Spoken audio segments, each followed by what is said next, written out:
من الشيطان الرجيم بسم الله الرحمن الرحيم وإذ قال إبراهيم رب اجعل هذا بلدا آمنا وارزق أهله من الثمرات من آمن منهم بالله واليوم الآخر قال ومن كفر فأمتعه قليلا ثم أضطره إلى عذاب النار وبئس المصير۔ اس سے پچھلی آیات میں بیت اللہ کے فضائل اور اس کے مناقب کی طرف اشارہ کیا گیا تھا اور اس کی تعظیم و تکریم کا تذکرہ کیا گیا تھا۔ پچھلی آیات سے ربط یہ ہے کہ حضرت ابراہیم علیہ السلام کو حکم ہوا کہ آپ مکۃ المکرمہ تشریف لے جائیں۔ چنانچہ حضرت حاجرہ اور حضرت اسماعیل علیہ السلام جو ابھی شیر خارگی کے عالم میں ہیں، چھوٹے سے بچے ہیں، ان کو لے کر مکۃ المکرمہ تشریف لے آتے ہیں۔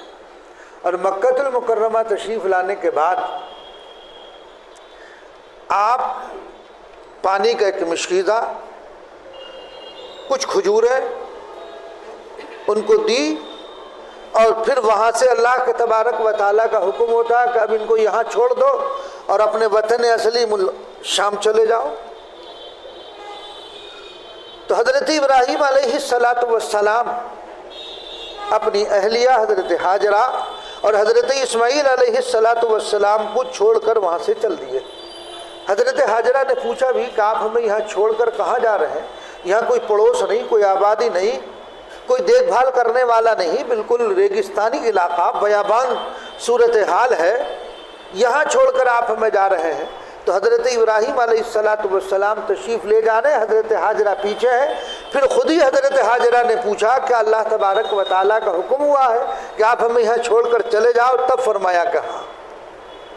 تب حضرت حاجرہ فرماتی ہے کہ اللہ تبارک و تعالیٰ پھر ہمیں یہاں ضائع نہیں کرے گا، ہماری حفاظت وہ کرے گا۔ جب اس نے حکم آپ کو جانے کا دیا، وہی ہماری حفاظت اور کفالت کرے گا۔ حضرت ابراہیم علیہ السلام جو کھجور اور پانی کا مشکیزہ آپ کو دے کر کے گئے تھے، تو ظاہر بات ہے کہ وہ پانی کب تک چلتا؟ وہ ختم ہو گیا، نہ کھجور کھانے کے لیے رہی، نہ پیاس کو بجھانے کے لیے پانی رہا۔ حضرت اسماعیل علیہ السلام پیاسے اور بھوکے اور زمین پر پیر مار رہے ہیں اور رگڑ رہے ہیں اپنی ایڑیاں۔ حضرت حاجرہ پہاڑی پر چڑھتی ہے، پھر نیچے اتر کر آ کر دیکھتی ہے کہ ایسا نہ ہو کہ میرے بچے کو کوئی جانور گزند پہنچا دے، کوئی تکلیف پہنچا دے۔ پھر اتر کر آتی ہے، پھر چڑھتی ہے، اس آس میں کہیں کوئی نظر آ جائے، کوئی شکل و صورت پانی کی پیدا ہو جائے۔ مگر صفا سے مروہ، مروہ سے صفا 7 چکر لگاتی ہے۔ غیب سے آواز آتی ہے، غیب سے پھر آواز آتی ہے۔ پھر حضرت حاجرہ کہتی ہیں یہ جو آواز آ رہی ہے، میری ان سے درخواست یہ کہ ہماری مدد بھی کریں، کچھ تعاون کریں اگر من جانب اللہ ہے۔ تب حضرت جبرائیل علیہ السلام سامنے آئے، اور حضرت جبرائیل علیہ السلام نے دیکھا کہ حضرت اسماعیل علیہ السلام جس جگہ اپنی ایڑیاں رگڑ رہے تھے، پیر مار رہے تھے زمین پر، تو وہیں پیر مارا۔ ایک جگہ تو یہ ہے، یہ کہ دوسری جگہ یہ بھی لکھا کہ جبرائیل علیہ السلام نے اپنا پر مارا، تو وہ زمین میں سے پانی رسنا شروع ہو گیا، وہاں سے پانی نکلنا شروع ہوا۔ غرض جو بھی شکل رہی ہو، تو حضرت حاجرہ نے جو مشکیزہ تھا وہ پانی سے بھر لیا، اور بھرنے کے بعد وہ پانی چونکہ ادھر ادھر پھیلنے لگا، تو حضرت حاجرہ نے اس کے ارد گرد ریت کے کنارے سے بنا دیے چاروں طرف، تاکہ پانی ادھر ادھر پھیلے نہیں۔ یہ پانی کا بندوبست اللہ تبارک و تعالیٰ نے فرما دیا۔ اس کے بعد قبیلہ بنو جرہم کے جو قافلے تھے وہ وہیں سے گزرا کرتے تھے، مکے سے۔ لیکن وہ اس مقام پر ٹھہرا نہیں کرتے تھے، اس لیے کہ وہ لق و دق صحرا، پانی کا کوئی انتظام نہیں، تو اس لیے وہاں قیام نہیں کرتے تھے۔ اس مرتبہ جو گزرے انہوں نے پانی دیکھا تو وہ ٹھہر گئے وہاں۔ انہوں نے کہا کہ کیا ہم یہاں ٹھہر سکتے ہیں؟ حضرت حاجرہ تھے کہ ٹھہر جائیے، ہمیں کہ اس میں کیا اعتراض ہے۔ وہ ٹھہر گئے اور اس وہ پانی چلتا رہا، جو بھی آتا رہا سیراب ہوتا رہا، اور پھر وہاں گویا کہ بنیاد پڑ گئی آبادی کی۔ تو سب سے پہلے تو وہاں حضرت اسماعیل علیہ السلام اپنی والدہ حضرت حاجرہ کے ساتھ، گویا کہ سب سے پہلی جو قیام گاہ ہے وہ حضرت ابراہیم علیہ السلام کی، ان کے صاحبزادے وہاں پر، اور پھر اس کے بعد جو قبیلہ بنو جرہم آیا اور انہوں نے وہاں آبادی کا سلسلہ شروع کر دیا۔ یہ وہاں سلسلہ شروع ہوا۔ تو حضرت ابراہیم علیہ السلام یہاں چھوڑ کر چلے گئے تو حضرت ابراہیم علیہ السلام نے دعا کی مکۃ المکرمہ کے لیے۔ وہ کیا دعا کی؟ وہ یہ ہے، وَإِذْ قَالَ إِبْرَاهِيمُ رَبِّ اجْعَلْ هَذَا بَلَدًا آمِنًا وَارْزُقْ أَهْلَهُ مِنَ الثَّمَرَاتِ، یہ دعا کی۔ جب کہا ابراہیم علیہ السلام نے، اے میرے پروردگار بنا دے اس کو شہر امن والا، اور دوسرے کیا فرمایا؟ وَارْزُقْ أَهْلَهُ مِنَ الثَّمَرَاتِ، اور رزق دے اس کے باشندوں کو پھلوں سے۔ یہ دعا کی حضرت ابراہیم علیہ السلام نے۔ اس کے بعد تو خیر وہ قبیلہ بنو جرہم جو تھا وہ وہاں رہتے رہے، پھر آبادی اسی طرح بڑھتی رہی۔ اللہ تبارک و تعالیٰ کی عجیب قدرت دیکھیے کہ وہ جگہ جو لق و دق صحرا، دور دور تک کوئی آبادی اس وقت نہیں تھی، اور وہ پانی وہاں سے نکلا جس کو آب زمزم کہا جاتا ہے، اس وقت سے لے کر آج تک اور قیامت تک وہ چشمہ جاری رہے گا۔ کروڑوں لوگ آتے ہیں، وہ پانی وہاں سے بھر کر لے جاتے ہیں، لیکن اس کنویں میں آج تک کوئی کمی واقع نہیں ہوئی۔ یہ اللہ کی قدرت ہے۔ یہ حضرت ابراہیم علیہ السلام اور حضرت اسماعیل علیہ السلام کا یہ معجزہ ہے کہ اللہ تبارک و تعالیٰ آج پوری دنیا کو وہاں سے سیراب ہو رہی ہے، اور وہاں کے جو باشندے ہیں آج تو آبادی بہت بڑھ گئی، اور آپ دیکھیے کہ وہ جنگل تھا اور آج وہاں ہر چہر جانب آبادی ہے، کثیر تعداد وہاں پر مقیم ہے، اور باہر سے جانے والا اپنے آپ کے اندر یہ فخر محسوس کرتا ہے اگر مجھے یہاں رہائشی جگہ مل جائے اور یہاں کی نیشنلٹی مل جائے۔ نیشنلٹی تو وہاں دیتے نہیں ہے کسی کو، لیکن اگر کسی کو مل جائے تو اپنے لیے وہ باعث فخر سمجھتا ہے۔ تو حضرت ابراہیم علیہ السلام کی دعا اللہ تبارک و تعالیٰ نے قبول فرما لی اور اس کو امن کا گہوارہ بنا دیا۔ چنانچہ زمانہ جاہلیت میں بھی حرم ہے، حدود حرم میں، چونکہ حرم کا جو حصہ ہے وہی نہیں صرف جس جگہ مسجد حرام موجود ہے وہ نہیں، اس کا ارد گرد تقریباً، یعنی اگر اس کا حساب لگائیں چاروں طرف سے 100 کلومیٹر کا ایریا بیٹھتا ہے، وہ حدود حرم ہے۔ وہاں کسی پرندے کا مارنا جائز نہیں، وہاں کوئی قتل کر کے آ جائے، آج بھی حرم میں، آج بھی، یعنی اس وقت تو تعظیم تھی ہی زمانہ جاہلیت میں، جبکہ وہ اسلام کے دشمن، مسلمانوں کے دشمن، لیکن حرم میں کوئی آ گیا، اگر باپ کا قاتل حرم میں آ گیا تو اس کو قتل نہیں کر سکتے تھے، اس کی عزت کی وجہ سے، اس کے احترام کی وجہ سے۔ تو وہاں قتل نہیں کیا جائے گا کسی، گویا کہ انسان تو معمون ہے ہی، جانور بھی معمون ہے، وہاں شکار نہیں کر سکتے ہیں، گولی نہیں چلا سکتے ہیں شکار پر، وہاں آج بھی منع ہے۔ ہاں میں نے بتایا تھا گزشتہ، نبی کریم صلی اللہ علیہ وسلم کے لیے تھوڑی دیر کے لیے جب مکے کو آپ نے فتح فرمایا ہے تب جو ہے وہاں قتال کی اجازت آپ کو دی گئی تھی، لیکن اس کے بعد قیامت تک کے لیے اس کو ممنوع قرار دے دیا گیا ہے۔ تو امن کا گہوارہ کس کو بنا دیا؟ حرم مکی کو، کہ حرم مکی میں آپ کیا نہیں کر سکتے ہیں، جانور کا قتل جائز نہیں، کوئی اگر قاتل وہاں آ جائے تو اس قاتل کو وہاں آپ اگر سزا دینا چاہے تو اس کی اجازت نہیں، حدود حرم سے باہر لے کر جائے، وہاں اس سے جو ہے بدلہ لیا جا سکتا ہے، قصاص لیا جا سکتا ہے۔ لیکن اللہ تبارک و تعالیٰ نے حضرت ابراہیم علیہ السلام کی یہ دعا قبول فرما لی تو اس کو بلد امین بنا دیا اور ایسا امن والا بنایا کہ اس حدود حرم میں کافر کے داخلے کو ممنوع قرار دے دیا گیا قیامت تک کے لیے. یہ وقتی طور پر نہیں، یہ ممانعت قیامت تک کے لیے. اور ایسا امن والا بنایا کہ دجال پوری دنیا میں گھومے گا لیکن حرمین میں نہیں آئے گا. حرم مکی میں داخل نہیں ہو سکتا، حرم مدنی میں داخل نہیں ہو سکتا ہے، اس کے داخلے کو ممنوع قرار دے دیا گیا ہے.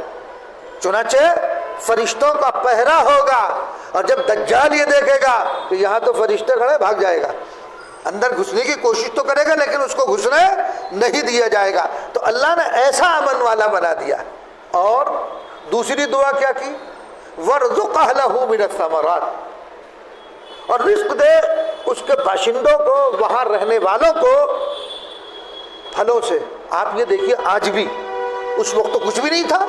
بس جس وقت حضرت ابراہیم علیہ السلام دعا کر رہے، دور دور تک ریگستانی علاقہ، پہاڑی علاقہ، کچھ بھی نہیں تھا. وہاں کوئی پیداوار نہ کل تھی نہ آج ہے. آج بھی کوئی پیداوار نہیں ہے وہاں. آپ سوچتے ہو کہ سیب وہاں پیدا ہوگا، اخروٹ وہاں پیدا ہوتا ہوگا، نہیں، آج بھی کوئی پیداوار نہیں ہے.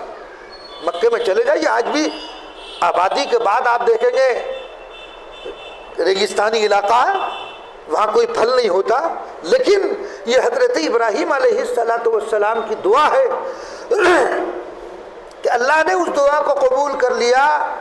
دنیا کی ہر نعمت اعلیٰ سے اعلیٰ مکے میں موجود ہے. آپ کو کشمیری سیب، حالانکہ وہ ہندوستان میں 1 نمبر کا سیب آپ کو نہیں ملے گا، وہاں ملے گا. وہاں ہندوستان ہو، تھائی لینڈ ہو، پاکستان ہو یا امریکہ ہو، لندن ہو، کہیں کا بھی ہر قسم کا سیب وہاں موجود ہے، ہر قسم کا پھل وہاں پر موجود ہے، ہر قسم کی اعلیٰ درجے کی سبزیاں وہاں پر موجود ہیں. یعنی حضرت ابراہیم علیہ السلام کی دعا اللہ تبارک و تعالیٰ نے قبول فرما لی اور وہاں کے باشندوں کو رزق ایسی فراوانی کی صورت میں میسر ہے جو آپ کو اور ہمیں یہاں نہیں وہاں مل رہا ہے. جو نمبر 1 چیز وہاں پہنچتی ہے. اور آپ اگر وہاں گئے ہو تو آپ دیکھیں گے ہر چیز پر وہاں ایک تاریخ لکھی ہوتی ہے، ایک ڈیٹ لیتے ہیں، ایکسپائر. انڈا ہے تو اس پر بھی لکھا ہوا ملے گا، سیب ہے اس پر بھی لکھا ہوا ملے گا کہ اس کی ایکسپائر ڈیٹ کیا ہے. اگر اس کے بعد اگر وہ مل گیا نا، وہ پھل یا وہ چیزیں وہاں مل گئی تو بہت بڑا جرمانہ ہے، وہاں سزا بھی ہے. تو یہ دیکھیے کہ اللہ نے تمام چیزوں کو، دنیا کی تمام اعلیٰ ترین نعمتوں کو سمیٹ دیا، حالانکہ کوئی وہاں چیز نہیں آج بھی. اور اسی طرح نبی کریم صلی اللہ علیہ وسلم نے دعا فرمائی مدینۃ المنورہ کے لیے. مدینہ میں آقا کی دعا کا اثر ہے کہ دنیا کی ہر نعمت، دنیا کی ہر چیز اعلیٰ سے اعلیٰ آپ مدینے میں لے لیجیے. تو مکے اور مدینے میں کسی چیز کی کمی نہیں ملے گی. دیکھو وہاں پانی جو ہے نا، اب پانی اللہ کی بڑی نعمت ہے، بالخصوص ہمارے اس خطے پر کہ چند فٹ پر پانی نکل آتا ہے نا. وہاں نہیں ہے، وہاں آپ کو کوئی ہینڈ پمپ نظر نہیں آئے گا، چونکہ وہ بڑی سنگلاخ زمین ہے، آج بھی پانی نہیں نکلتا ہے جلدی سے. لیکن پانی کی فراوانی اتنی دیکھیں گے آپ کہ حیران رہ جائیں گے کہ ایسا پانی، اتنا پانی، یہ کہاں سے اتنے پانی کا اسٹاک کرتے ہیں کہ کروڑ انسان وہاں آ رہے ہیں لیکن پانی کی کمی نہیں. پانی کی کمی نہیں، کسی بھی چیز کی، کھانے پینے کی کوئی بھی چیز، کسی بھی چیز کی کمی وہاں پر موجود نہیں. یعنی اگر آپ دیکھیں پورے سال میں، پہلے تو حج پہ جاتے تھے مختصر لوگ، عمرے پہ پھر رواج بڑھا، اور اب تو اتنا ہو گیا عمرے پر کہ سال میں کروڑوں آدمی کی آمد و رفت ہو رہی ہے، لیکن وہاں کسی چیز کی کمی نہیں ہے، کوئی قلت واقع نہیں ہو رہی ہے. یہ دعا کا اثر ہے حضرت ابراہیم علیہ السلام اور نبی کریم صلی اللہ علیہ وسلم کہ دنیا کی ہر چیز آپ کو وہاں مل رہی ہے. آپ کو یہاں ہندوستان میں دنیا بھر کے پھل نہیں ملیں گے، حالانکہ ذرائع بہت ہیں، لیکن وہاں کے بازار میں آپ چلے جاؤ، دنیا کے ہر ملک کا پھل وہاں لے لو، دنیا کے ہر ملک کا میوہ وہاں لے لو. یہ کس کی دعا ہے؟ یہ حضرت ابراہیم علیہ السلام کی دعا ہے تو کیا دعا فرمائی ہے؟ بلدن آمنا وارزق اہلہ من الثمرات، دونوں دعائیں قبول ہو گئی۔ اچھا، اس دعا کو ابراہیم علیہ السلام نے مقید کر دیا، کیا؟ من آمن منہم باللہ والیوم الآخر، جو کوئی بھی ان میں سے اللہ پر اور آخرت کے دن پر ایمان رکھتا ہو، یعنی یہ نعمتیں ان کو ملے جو اللہ اور آخرت کے دن پر ایمان رکھتا ہو۔ یہاں اچھا اس کا اثر ہوا کہ یعنی وہاں جو نعمتیں مکے میں جو دعا کی حضرت ابراہیم علیہ السلام نے، تو وہاں ان نعمتوں سے متمتع حرم میں خاص طور سے وہی لوگ ہو سکتے جو مومن ہیں۔ ظاہر بات ہے کہ کافر کو تو داخلہ ممنوع ہے۔ حضرت مفسرین نے لکھا ہے کہ حضرت ابراہیم علیہ السلام نے اپنی دعا کو مقید کیوں کیا؟ من آمن منہم باللہ والیوم الآخر، یعنی مومن سے جو اللہ اور آخرت کے دن پر ایمان لاتا اس کو رزق پہنچے، تو اس کو مقید کیوں کیا؟ چونکہ پچھلی آیات میں گزر چکا ہے کہ حضرت ابراہیم علیہ السلام اللہ تبارک و تعالیٰ سے دعا کر رہے ہیں۔ پچھلی آیات میں گزرا تھا کہ حضرت ابراہیم علیہ السلام نے اللہ تبارک و تعالیٰ سے دعا کی، وَإِذْ جَعَلْنَا الْبَيْتَ، اس سے پچھلی آیات میں ہے کہ حضرت ابراہیم علیہ السلام اللہ تبارک و تعالیٰ سے دعا کر رہے ہیں کہ میری نسل میں امامت عطا فرمائیے گا، یعنی نبوت۔ تو اللہ تبارک و تعالیٰ نے کیا فرمایا تھا کہ یہ امامت کا سلسلہ تو رہے گا لیکن ایک شرط کے ساتھ۔ وہ شرط کیا ہوگی؟ کہ جو فاسق و فاجر نہ ہو۔ کیا نہ ہو؟ فاسق و فاجر نہ ہو۔ امامت کا اہل وہ ہوگا، نبوت کی اس کو دی جائے گی جو فاسق و فاجر نہیں ہوگا تو ملے گی امامت، اور اگر فاسق و فاجر ہے تو اس کو امامت نہیں ملے گی، یعنی وہ خدائی نبوت مراد ہے وہاں پر۔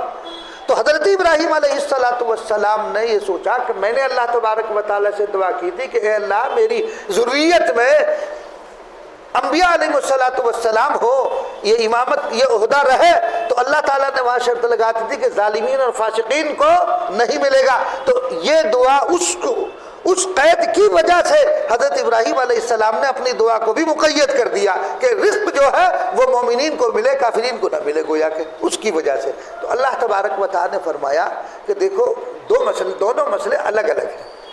امامت اور نبوت یہ ایک الگ چیز ہے، یہ ایک الگ مقام ہے۔ رزق کا معاملہ اللہ تعالیٰ نے فرمایا کہ میں یہ تو ان کو دوں گا، کنہیں؟ یعنی کافروں کو بھی۔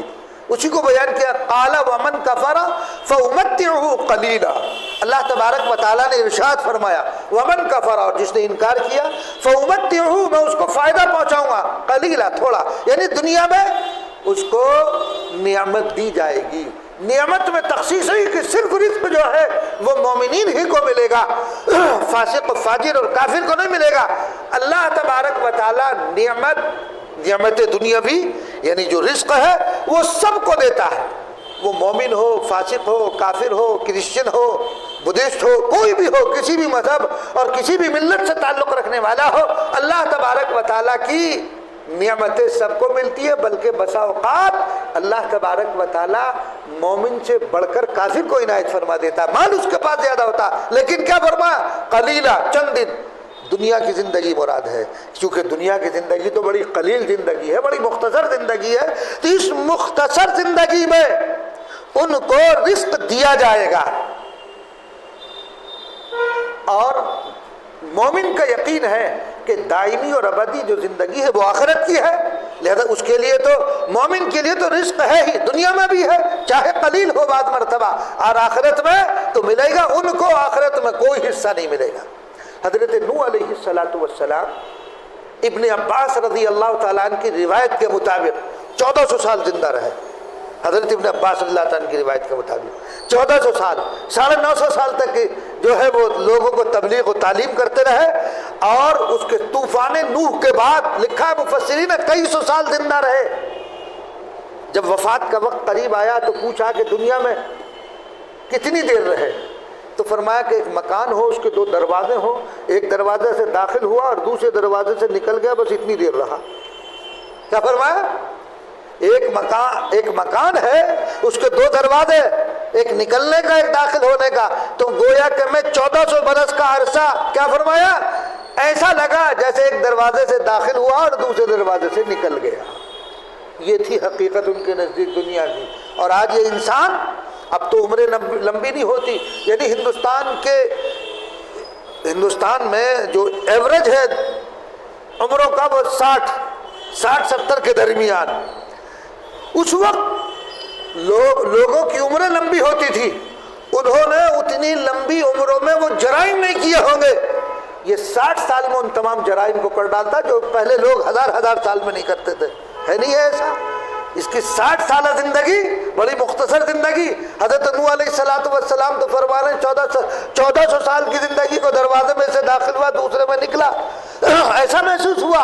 اور یہ ایک انسان ہے آج امت محمدیہ کا، یہ فرد اس 60 سالہ زندگی میں وہ کرتوت کرتا ہے جو ماقبل میں جو امتیں ہوئی ان کی عمریں بڑی دراز ہوئی، وہ تمام کرتوت نہ کر سکا، یہ امت محمدیہ کا فرد کر ڈالتا ہے۔ بہرحال انسان کو توبہ اور استغفار اپنے گناہوں پر کرتے رہنا چاہیے۔ تو اللہ تبارک و تعالی نے فرمایا کہ ان کو رزق تو دیا جائے گا، ایسا نہیں کہ ان کو رزق سے بالکل محروم کر دیا جائے، رزق تو دیا جائے گا لیکن قلیل، تھوڑا ملے۔ قلیل سے مراد یعنی دنیا کی چند روزہ زندگی ہے، یہ دائمی نہیں ہے۔ ثم استرہ الی عذاب النار، پھر اللہ تعالیٰ نے فرمایا میں اس کو مجبور کر دوں گا جہنم، عذاب جہنم کی طرف، یعنی وہ ایسے افعال کرے گا، ایسے کرتوت انجام دے گا جس کی وجہ سے وہ جہنم کا مستحق ہو جائے گا۔ وبئس المصیر، اور وہ برا ٹھکانہ ہے۔ ظاہر بات ہے کہ جہنم سے برا ٹھکانہ تو کوئی نہیں ہے، تو وہ ایسے ایسے کام کرے گا۔ اللہ نے اس کو عقل دیا، اس کو شعور دیا، اس کو ہاتھ پیر دیے، سوچنے اور سمجھنے کی صلاحیتوں سے اللہ تبارک و تعالیٰ نے اس کو نوازا، لیکن اس کے باوجود وہ کہاں چل رہا ہے؟ وہ کفر کی طرف چل رہا ہے، نافرمانی کی طرف جا رہا ہے، گمراہی اور ضلالت کے راستے کی طرف چل رہا ہے۔ لہذا اللہ پھر اس کو کہاں پہنچا دیں گے؟ عذاب نار میں پہنچا دیں گے، اور وہ بڑا ٹھکانہ ہے۔ کس کو پہنچائیں گے؟ جو باغی ہوگا، جو اللہ کا نافرمان ہوگا، اس کے لیے اللہ تبارک و تعالیٰ نے عذاب جہنم تیار کی ہے۔ مومنین کے لیے تو در حقیقت جنت ہے، اور انجام کے اعتبار سے ہر مومن انشاءاللہ جنت میں جائے گا۔ اگر کوئی گناہ کیا ہوگا، اس نے وقتی طور پر توبہ استغفار سے معاف بھی ہو جائے گا، لیکن اگر معاف نہیں ہوا تو کچھ وقت سزا گزارنے کے بعد پھر انجام مومن کا جنت ہے۔ لیکن جو باغی ہوگا، جس نے شرک کیا ہوگا، جو شرک کی وادیوں میں ٹہلتا رہا اور وہاں اپنی زندگی کے شب و روز کو برباد کرتا رہا، تو اللہ تبارک و تعالیٰ پھر ایسے کو معاف نہیں کرے گا، اسے جہنم کے اندر ڈال دیا جائے گا، اس کا وہی ٹھکانہ۔ یہ حضرت ابراہیم علیہ السلام کی 2 دعاؤں کا تذکرہ یہاں پر ہوا جو اللہ تبارک و تعالیٰ نے اپنی بارگاہ میں قبول فرما لی ہے۔ اب آگے مزید دعاؤں کا تذکرہ ہے، وہ انشاءاللہ آئندہ اللہ تبارک و تعالیٰ ہم سب کو عمل کرنے کی توفیق عنایت فرمائے۔